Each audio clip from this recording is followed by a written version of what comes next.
Well, I came to Wyoming because I love dinosaurs, and I knew that Wyoming had some of the best dinosaur fossil fields in the world. So I came out here to enjoy the fossil legacy that Wyoming has to offer.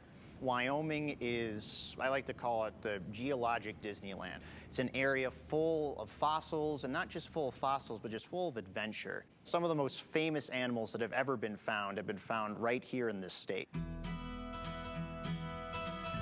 Wyoming's true dinosaur legacy isn't so much in dinosaurs like Tyrannosaurus as it is in the long-necked dinosaurs. What I would argue are the most iconic dinosaurs, Apatosaurus, again, Diplodocus, and all those species. And seeing an animal like an Apatosaurus starring in a movie is a really great thing to see as a paleontologist, because when I see the good dinosaur and I see a dinosaur like Arlo, it's not only showcasing dinosaur that's very much a Wyoming dinosaur, one that we find a lot of, one that we know a lot about, and one that's littered across this entire state. It's showing it as a living animal, responding to danger, responding to, even more human emotions like friendship, love, concern. Again, we're showing them as living, breathing creatures rather than just stoic mounts in a museum. So you're looking at what is easily one of the richest concentrations of dinosaur bones in terms of the sheer amount that's coming out of this one spot. So what we're finding are dinosaurs very similar to Arlo. Over 1,600 bones from large and small Diplodocus and Apatosaur. This is a dinosaur trackway that's directly over the existing bone site.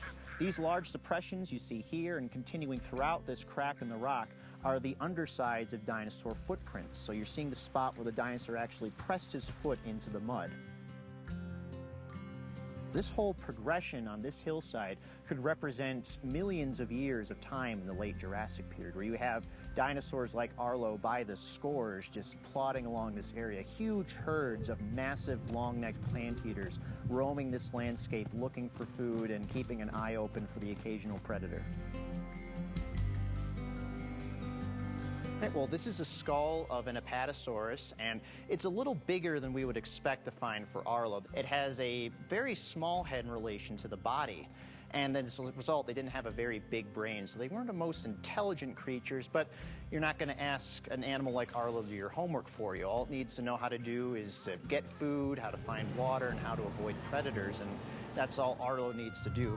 But then again, he's a young dinosaur, and young dinosaurs probably got into a lot of trouble just like young people do. So an animal like Arlo would have been very curious about his environment and probably got into a lot of trouble as well.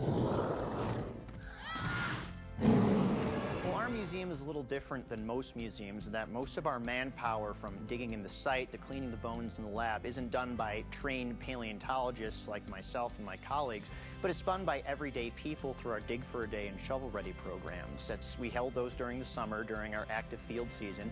Families can come out and dig in the sites with us. They find bones, they help us map and catalog the bones, and then they come down and help clean the bones in the lab.